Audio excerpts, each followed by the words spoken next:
悪くない芽が出たわ。今日も引き続きサボりましょう。調子が良くなってから仕事を一気に終わらせるわよ。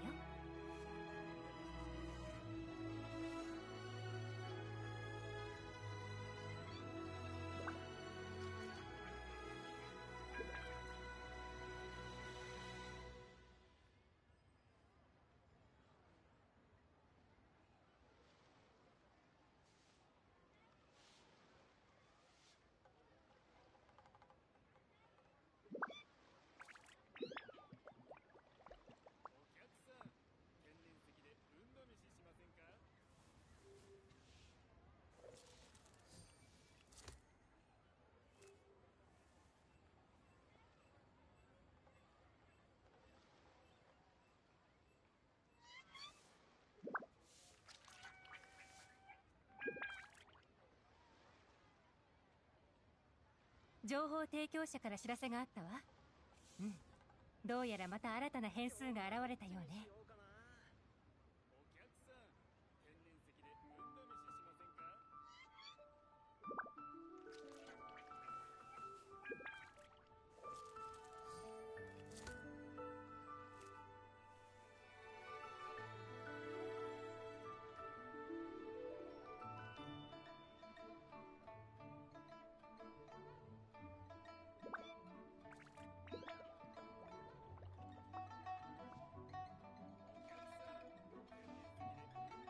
悪くない芽が出たわ。今日も引き続きサボりましょう。調子が良くなってから仕事を一気に終わらせるわよ。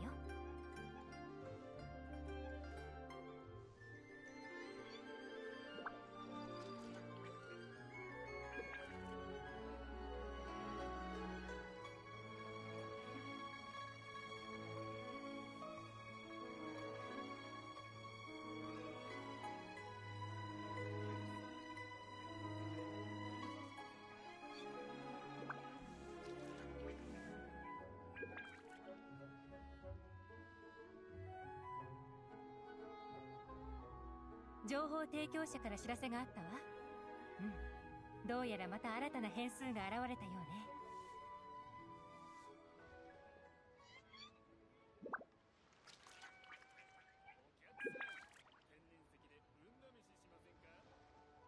今日はどっちにしようかな。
この世を渡り歩くにはより多くの身分を持った方が便利なの。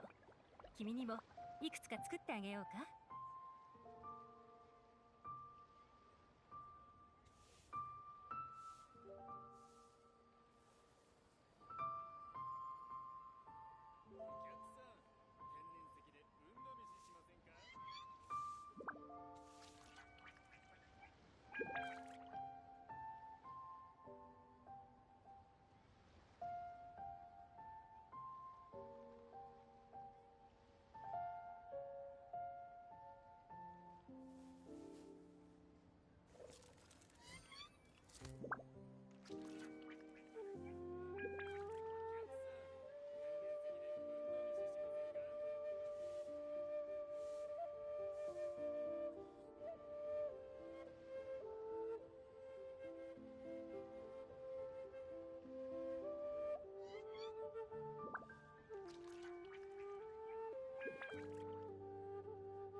急がなくてもいいのよ。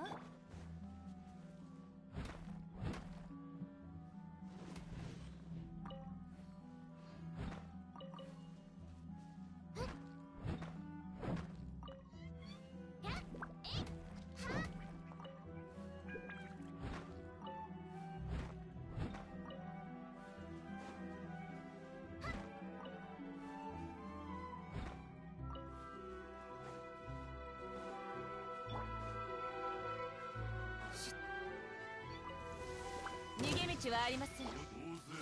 絹のような弱さね。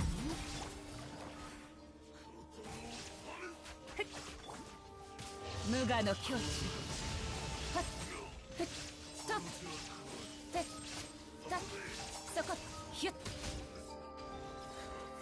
ふっよっ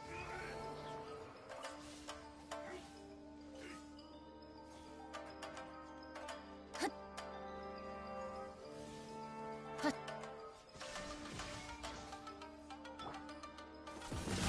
かかれ。終わりね。撤収たっ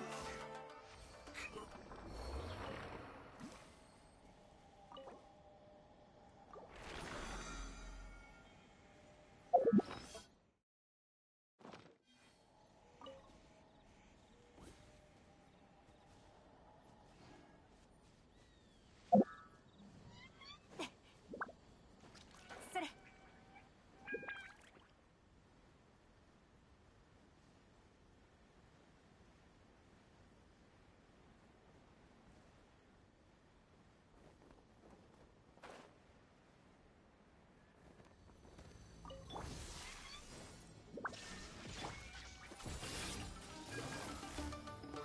捕まえた。とせいたはっ稲光すなわち永遠なり。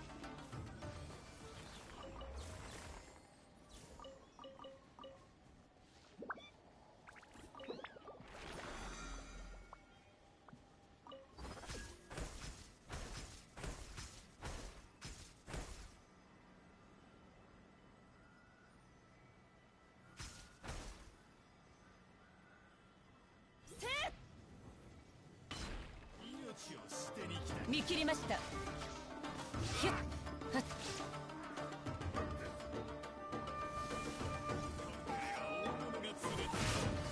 ち糸よ工作せよ。はっ無我の境地。ふんさっよっふんはっ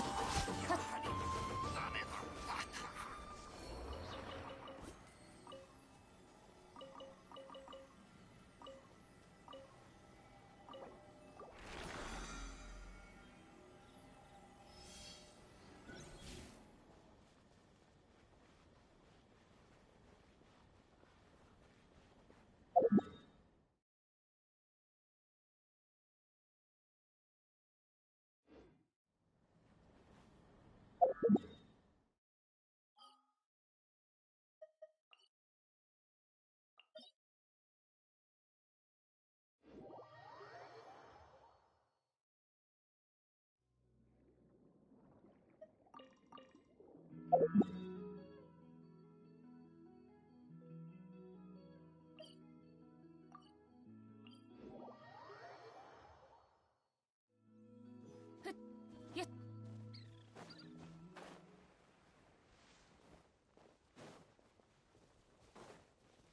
はっひゅっ裁きの怒り。次。痛がっちゃ嫌よ。やっ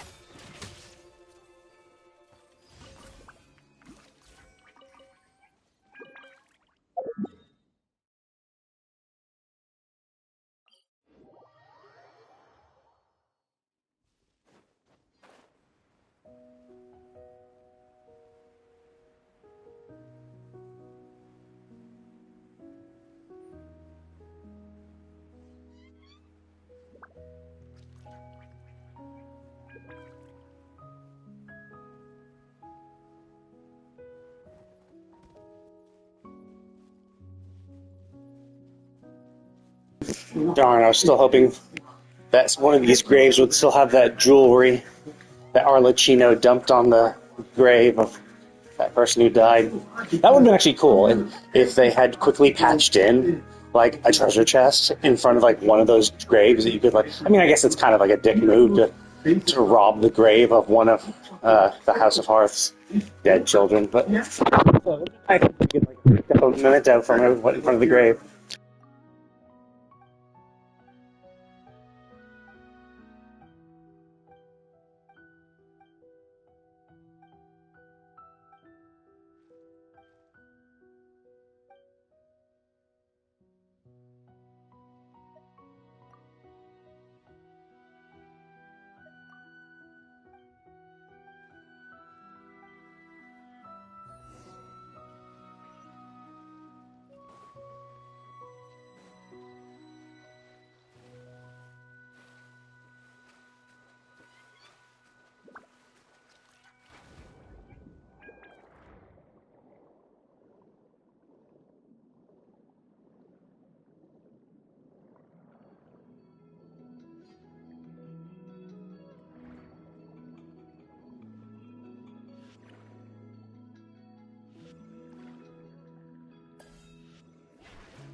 星と深淵を目指無事今日の依頼を星と深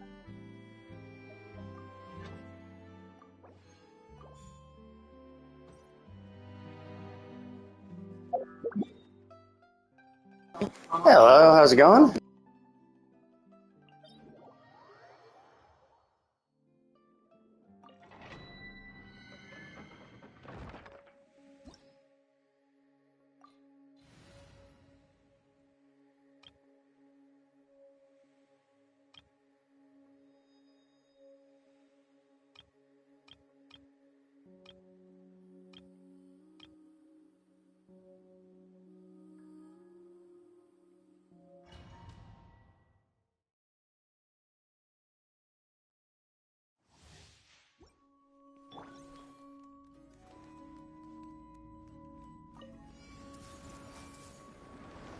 Oh,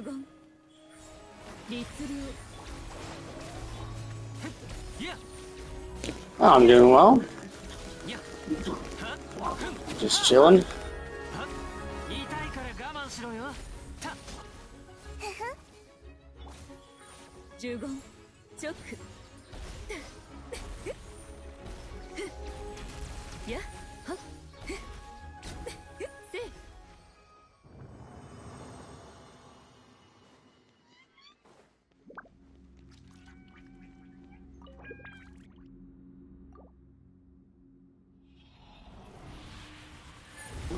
Just gonna have lunch in a little bit, so I thought, well, it's a good time to get on the treadmill, do my dailies, and get ready, get myself hungry.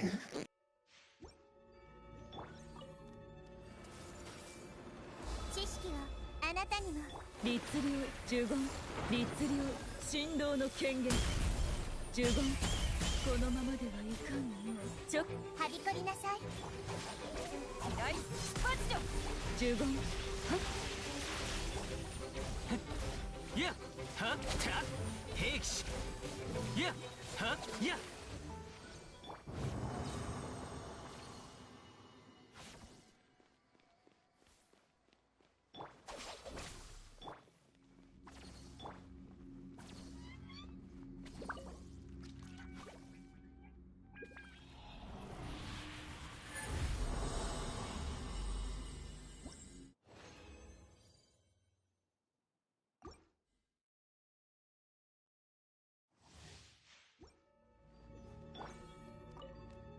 全部丸見えね直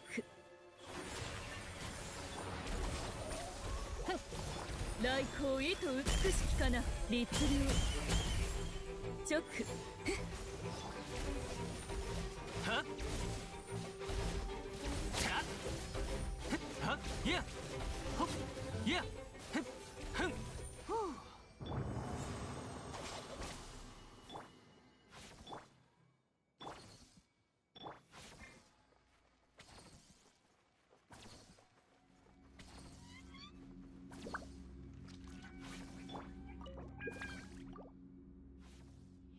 I'm also farming for Arlecchino's talent materials. I happen to have 5 condensed resin, so I thought, hey, seems like a... And I checked the Fontaine, I'm like, oh shit, that's all Arlecchino's want.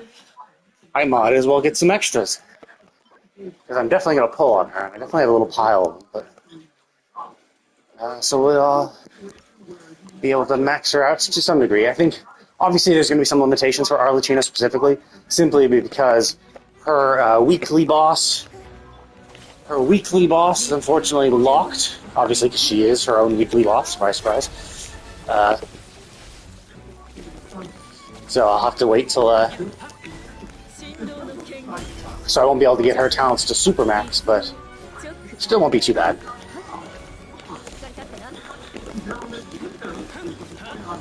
But, I mean, it's not even just that, it's not even just her weekly boss, so I can't get her talents past 6 until I do her weekly boss, which is like, whatever, I'll do that immediately anyway, But it's not just that, but her ascension, I can't pre-farm that. So I'll have to wait till the new zone is unlocked, get to that, which means that she's going to be stuck at level 40 until I can get to her weekly, or her ascension boss, elite boss, dude. Which sucks, obviously. So, you know. Sure, what's up? 手をつなぎましょう。私のお家にいらっしゃ落車のリン律令15大パッチョ来光意図美しきかなチョック律令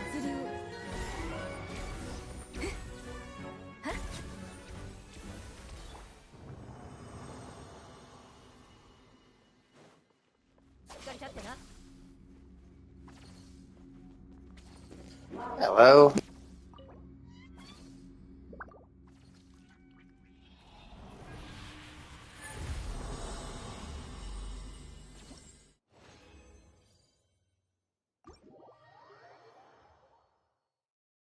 Okay, so that's probably... Oh, cool. That's nice. Let me know how he plays. I think I think I got my Luca. I think I might have just leveled him to... い。専門 I think I might have actually leveled him to 40 or something. この条件 I forget. I definitely haven't built him at all. Because I just got better, more characters I cared more about as nihility characters. But I think there was this one. Maybe it was the trial. I think it was in the trial I used him. He's not that bad. Oh, that's nice. Yeah, I remember having a hard time initially at Fantilia too. Like I couldn't do the hardest mode Fantilia right away. Like I had to do just the lower level one. Not simply. It's not even just like, oh, I can't auto it. But like, I mean, I couldn't auto it. But even like when I tried to do it manually, it was still too difficult because like she just did so much damage, and I think my only healer at the time. Oh wow, yeah, my only healer at the time I think was Natasha or Lynx, and they just like were too skill point hungry, or Lynx's could only dispel on her burst. She didn't have her burst up often enough, so it was rough. Yeah, Gallagher. I mean, that's the whole thing. Spantilia came out when Luocha came out. And so, like, I mean, Luocha was obviously better because he has the type weakness, which helps. But the fact that you can get healed when you do attacks is great. So not only, like, does Gallagher... I think also Gallagher lowers the boss's attack, too. So it means that bosses are doing less damage. Now when your characters attack the boss, they get healed back. Like, that's just super helpful. Yeah, Jingwang is like and Jingwang also came out. So Jingwang, Luocha, I think Blade all came out around the same time. So it was like, yeah, not surprisingly, those are the exact elemental weaknesses that Fantilia has: wind, imaginary, and lightning. So it was kind of like, yeah, she's kind of designed for them. Like she has multiple targets, which makes Jingwang really good.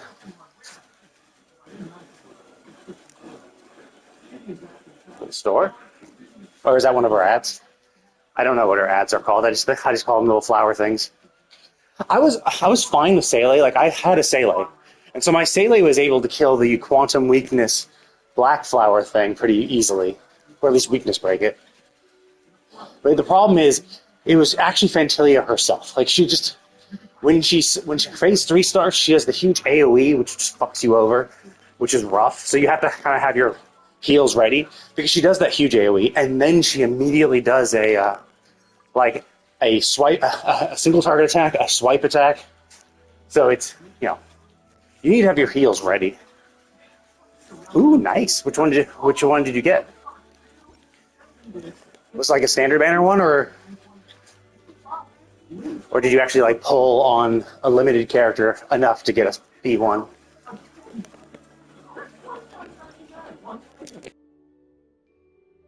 Ooh, that's a good one.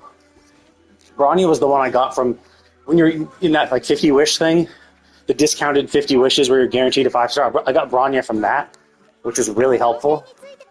And E1 Bronya is even better because I think it helps her skill management. I think that's the one where she gets a 50% chance of not using her skill, not using a skill point when she does her skill, or refunding a skill point when she does her skill.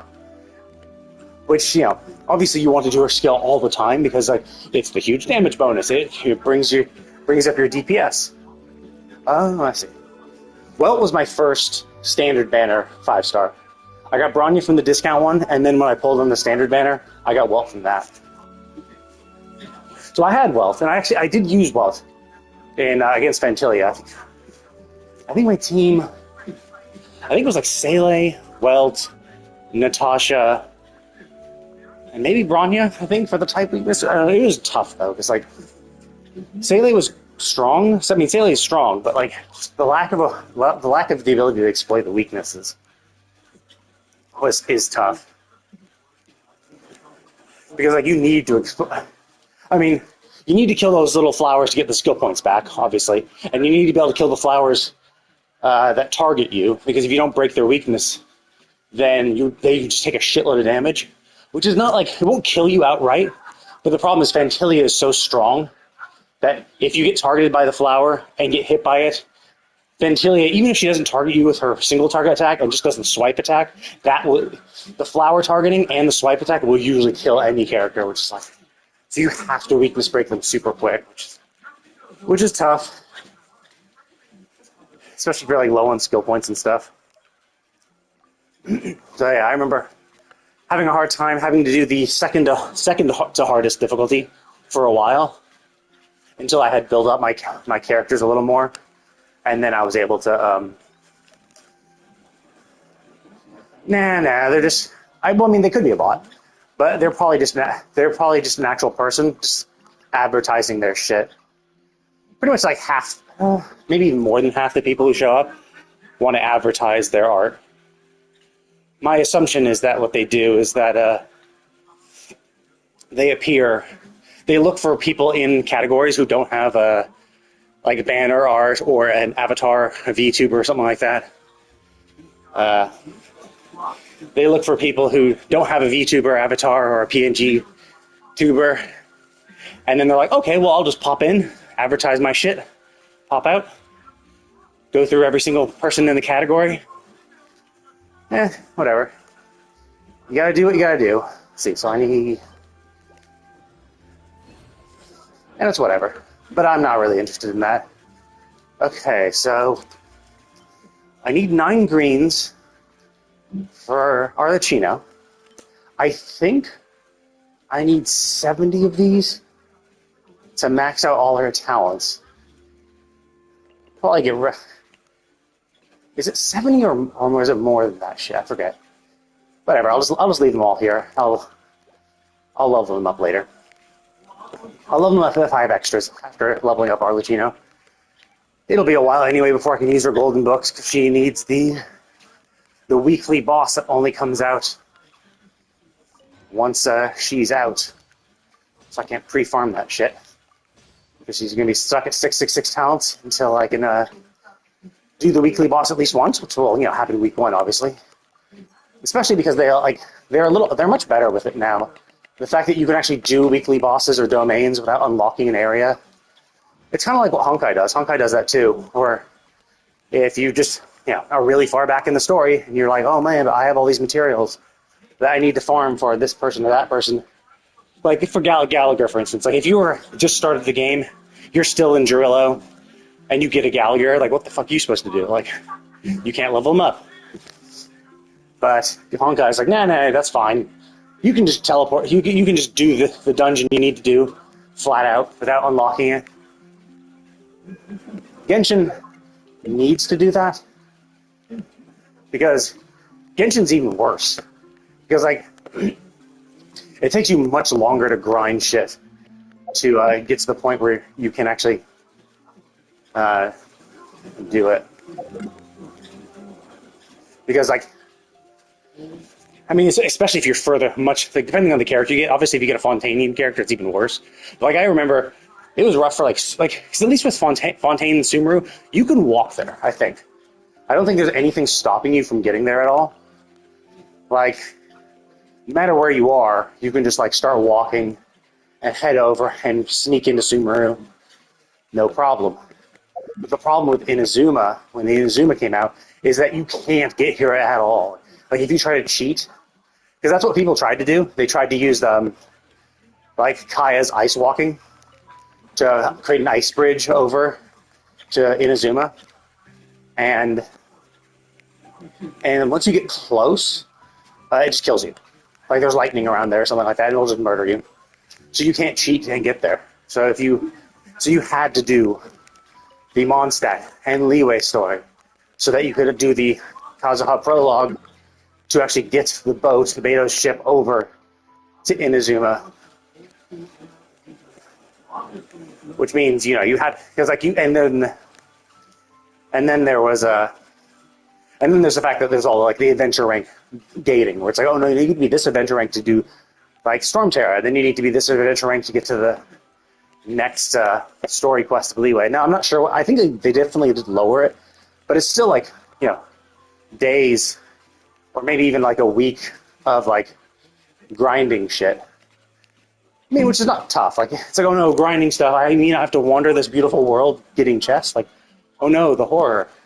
So it's not like the end of the world, but it's still kind of like if you just got a brand new Inazuma character and you're like, oh man, I want to level them up, I want to play with them, and you realize, oh shit, you actually have to like wait a week, grinding, doing your dailies, finding chests so that your adventure ranks high enough so that you can get to Inazuma. That's kind of a depressing thing. So it is nice that Honkai Star Rail is like, nah, here you go, you can just teleport there. And Genshin is doing that kinda, I think.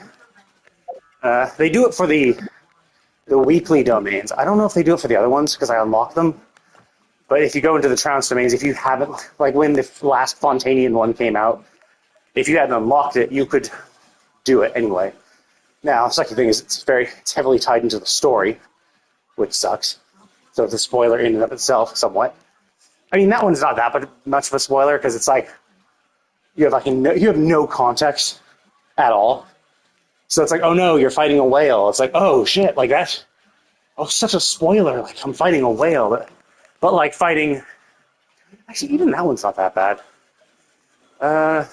Actually, I guess all of them are kind of like, if you don't know what the story is, who cares? Although I guess, okay, so these two actually are still spoiler stories, because like, you know who this boss is because you meet them in Mondstadt, and you know who this boss is because you meet them in Inazuma. So fighting these two, you're just like, holy shit, like, that would be a spoiler, kinda. But I guess all the other ones, it's like, yeah, you don't really have any context revolving on. It's like, oh, okay, so you're fighting this, like, green dragon-y thing. Like, okay, so what does that even mean? So I guess that's fine, I guess, maybe. And it's better to allow people to do it so they at least can farm shit. Nothing would suck more than just not being able to level up your characters. I don't know if they do the same for the other ones. It's like I unlock stuff pretty quickly. Actually, I don't. I think they only do it for the Trounce domains simply because like some of these don't even appear until you've unlocked them. It's like some of the icons on the map don't appear until you unlock them, whereas the domains, it's like since they appear on the world map, there's no need to have a shortcut for people because you can just walk over there regardless of your level, as long as it's not Inazuma. But I guess since Inazuma, they haven't really forcibly locked people out of the zone, so even the low-level players can do it.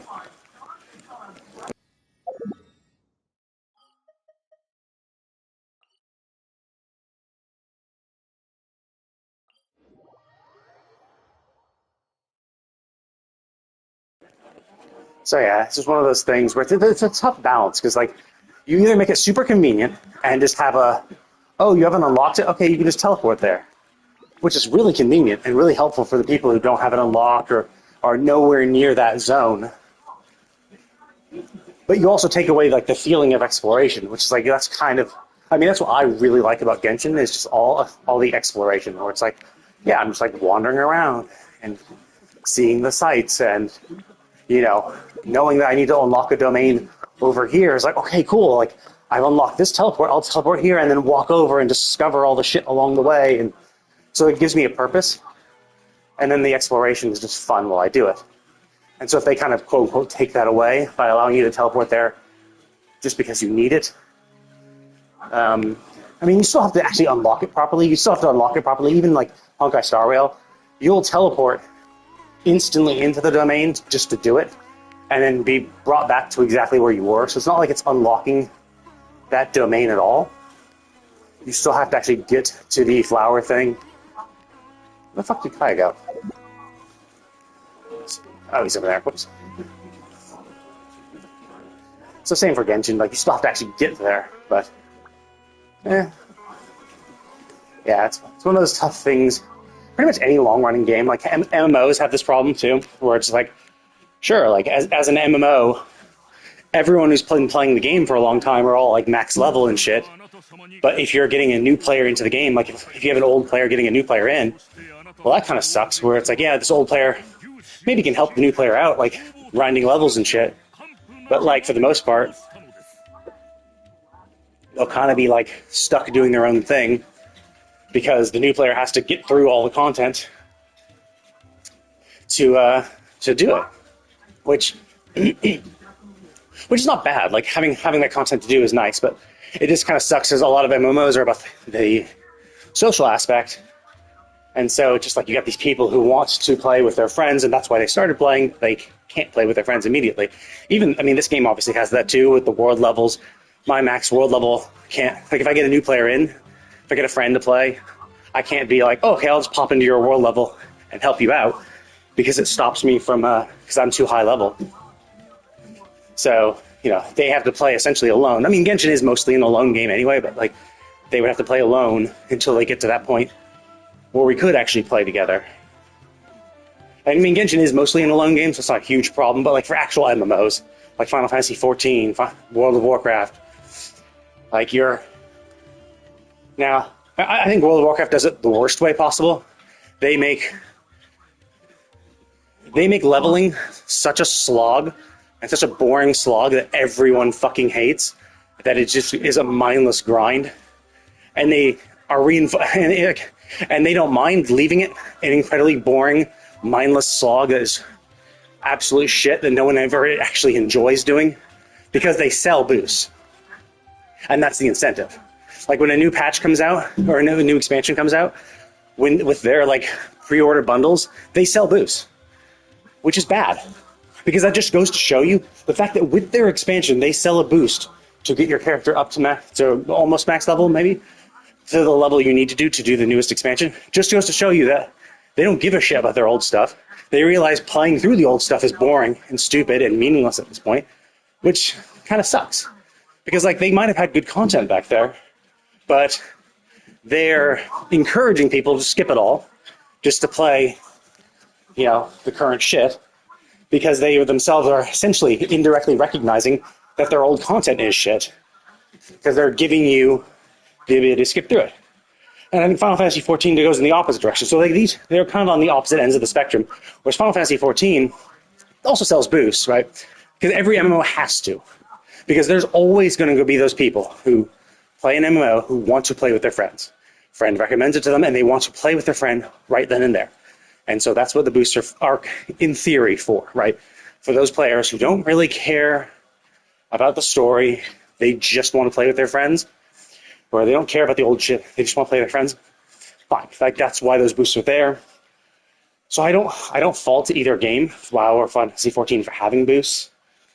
I just think WoW is boring, right? Like their leveling process is really boring and repetitive, and no one enjoys doing it. And they are incentivized to leave it boring and stupid, and and to leave it like no one likes doing it, because they sell those boosts. Because they sell the boost, they have no incentive to actually make the leveling process good. Because if they make the leveling process fun and enjoyable, people won't buy the boost. Whereas Final Fantasy XIV just has them as more of a utility. And actually a big part of playing that game is the story, is actually like leveling up through the story, which, because of the story, keeps it interesting and engaging to some degree. Obviously, depends on how much you like story games, depends how much the story resonates with you. Even still, there can be those people who find, oh man, I didn't like the story, and so this process is just as boring as mindlessly grinding in WoW. And the advantage of mindlessly grinding in WoW is, of course, you can like put in hour after hour after hour grinding, killing mobs, and that's super boring, but you could be done in like a week. So a week of solid grinding, while mindless, soul-sucking, and stupidly boring, you can't beat the entirety of the Final Fantasy story in a week. Even if you put in the same amount of time, the fact that you're actually going through a story, and even if the story is leveling you up as you progress through it, you're going from level 1 to 90. And that just takes time. In fact, they even had in the last live letter, Final Fantasy 14, they even had a letter, or a statistic saying there is 159 hours of cutscenes throughout the entirety of Final Fantasy 14. Now, I don't know if that's main story cutscenes or if that includes every single cutscene for every single piece of content, because there are side quests and stuff like that, and some of them, I think, have cutscenes, so I don't know if they're including... I assume they're including literally everything, so it might not be 159 hours of MSQ story cutscenes, but it'd still be, like, pretty high. Like, maybe 120, 130 hours of main story-related ones. Which is, that's 120 hours. That's 120 hours, 130 hours of story cutscenes, which obviously you could skip, but like, if you're going to skip them, why you might as well just buy the boost to begin with. But so if you don't skip them, that's 120 hours where you just, and that's like, it's like 5 days, 5 solid days, no sleep, just playing this game, to just watch the cutscenes. So you're already spending pretty much an entire week just watching the cutscene, not to mention all the actual gameplay and content that is in between those cutscenes. So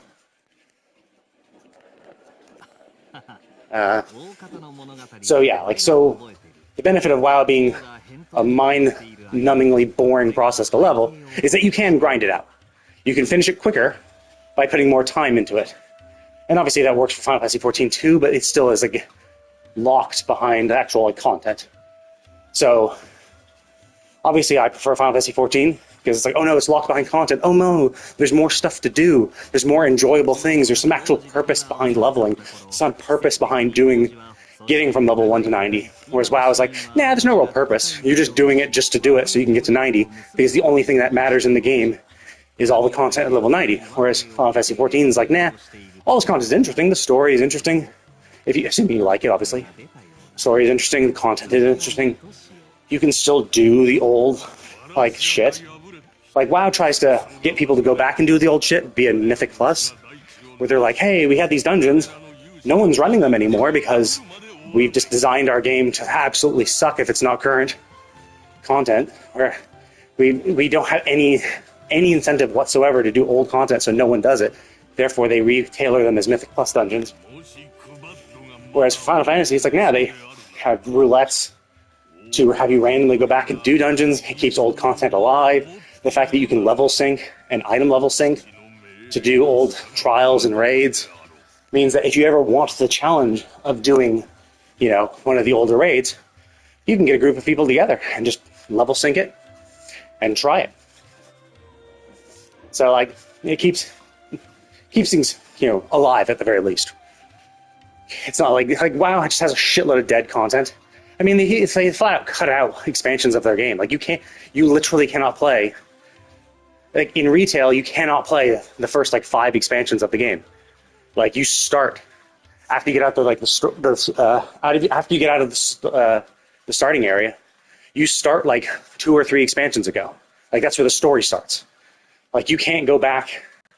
And I think there might be something. I mean, you obviously can play Classic, and Classic has had those first, had Vanilla WoW and had the first expansion, and now it's on the 3rd expansion. But in retail, you can't say, I'm going to start in retail, I'll get out of the starting area, and then I want to do the Vanilla WoW quest, and then the Burning Crusade, and then Wrath of the Lich King, and progressively go through the expansions, learning more about the story and the world before catching up to Dragonflight and then the next area. They just don't do that. They're like, nope, we just cut that shit out of the game. It no longer exists. You cannot do any of that content. I think there is some sort of Chromie thing where you could do parts of it or something like that to help you level, but I'm not sure. I don't play the game. I've only heard what I've heard. So it's just kind of shit. They produced all this content, and they just are actively cutting it out of the game because they themselves recognize that no one would run it. They're heavy-handed to incentivize the current content over the old. So they essentially are just cannibalizing themselves with every expansion. They're like, okay, here's new content, and now we'll just remove the old content. It's like, so you're just keeping like 3 expansions worth of content in the game at all times, and that's it, which sucks. Because like, what's the point of being a 20-year-old MMO, a 20-year-old game, if you're gonna cut shit, if you're gonna remove parts of your game? Like, I think Final Fantasy XIV does it great. You can play through the entire thing. You can actually even buy skips if you want, because there is a new game plus mode in the game itself where you can actually like go through the old quests. So if you were a character like, oh, I'll buy a boost, I'll play with my friends immediately, right? Sure, like, you don't get, your boost is like 10 levels below the current max, so you have to still do the current story content. And you might be like, what the fuck is all this about, right? But you could still do New Game Plus to go play through the story quests of the first expansion. And then the next expansion. And then the next expansion. You could use New Game Plus to actually progress through the story as if, so you could do it at your own leisure. So it's like, yeah, I bought a boost so I could play with my friends, and hey, I'm still actively playing with my friends, but I am kind of confused about the story, so I'll go back and do it. Whereas WoW is just like, nah, fuck that. The story's gone. Which I don't like. I play a game for the story. The story is what incentivizes me. So I don't like their method of doing it.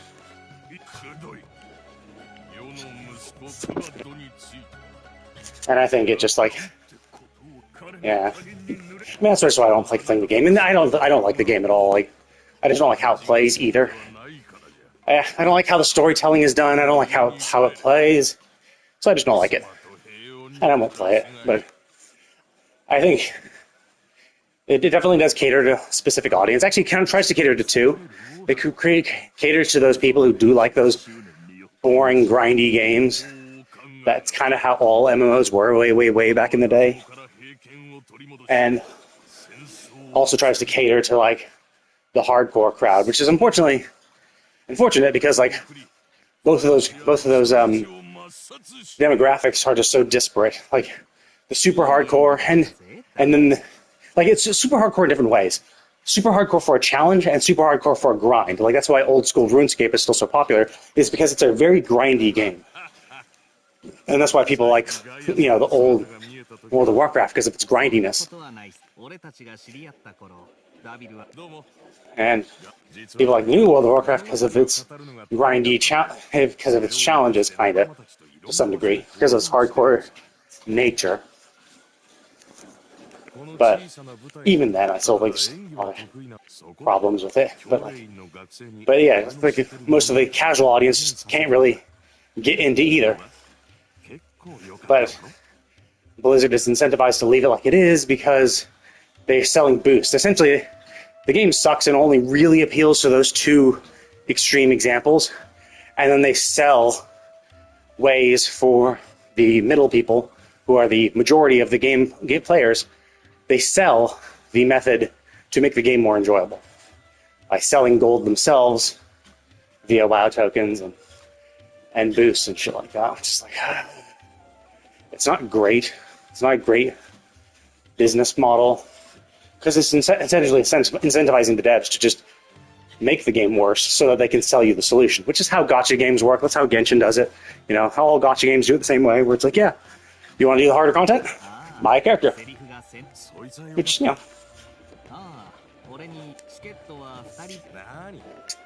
Genshin is not even the worst one, because like there's still some level of skill to Genshin, somewhat. Obviously, the character you have, their inherent power does matter. But mostly it's about if you get the newest 5-star. I mean, there still are people clearing and 36-starring the Abyss with like 4-star characters. Like the national team has been ridiculously popular because it's just Xingqiu, Jingling, I think Chongyun and Bennett. I think that's the national team, I think. I never use it, I don't like Bennett. But I think that's one that does really, really well because they're just really good. So it's like, yeah, Genshin doesn't fuck you over. There are definitely other gacha games that are like, nah, if you don't have the newest character, you're fucked. Even just for like non-story shit. Even for just playing the game. Obviously, there's the competitive nature of it, so they'll design the game to be very. Oh, I can't buy something here. They'll design a game to suck, so that you have to buy a game or grind to overcome it. And technically, you do kind of need to grind for this game regardless, because, you know, even if you have the national team, even if you have your Chongyun, Bennett, Chincho, Jingling, you still need to level them up. Which requires a grind, which requires stamina, so you can't get away with it. It's just how these games work. But anyway, that is a lovely long rant I've had. But I've been walking for about an hour, so I'm going to go ahead and call it a day so I can get something to eat and shower off. But thank you for listening to my long rant. Please comment about how much you either hate Final Fantasy XIV or WoW to try to deny what I am saying, if you feel like. Obviously, you can tell from my rant I do have a preference. But, you know, if you like the game, it's fine. It's obviously both games are trying to appeal to different audiences and different demographics. So it's just like, yeah, it's not surprising that there is such a... I mean, as an MMO, MMO games are always fighting against each other for people, because the type of people who play MMOs are essentially just one pool of people. And then within that one pool of people, there are people who like certain aspects of each MMO. So essentially, every single MMO is cannibalizing from that one pool of MMO players. And that's why they're so rabid against each other, because they see, oh no, if, you know, because people who play Final Fantasy used to play WoW, and then they're like, well, actually, I really like the story of Final Fantasy, so that's why I'm playing that, because Final Fantasy focuses more on the story and WoW does not. And, you know, and then there are people who stay with WoW because they're like, well, I like this aspect of WoW, it does better than, you know, Final Fantasy XIV or old school RuneScape or Guild Wars 2 or whatever. So it's, but like, ideally they're still pulling from this, you know, same group of people. And that's why WoW has always been so like grindy and doesn't really respect your time, is because, one, that's just how the games were back in the day. Like, you know, early MMOs were all like this. It's not even just like, you know, WoW is crazy for it. But that's just how they always were, and WoW just hasn't changed with the times. And so it just demands so much of your time to kind of stay current, whereas other MMOs are, you know, a little more casual. But then, of course, because they're more casual, there are the people who want that hardcore grind who are going to be disappointed. Like, I've heard people who complained about the gearing system of Final Fantasy XIV, saying it's too simplistic or just too time-gatey for gear, and they kind of want the ability to, you know, no life it for a day to grind out the gear they need, which is like, you know, a small percentage of the people. Like, most people don't want to do that. Most people want to put in like an hour a week, you know, an hour or two every single week to do what they want, get the gear that they want, and then chill.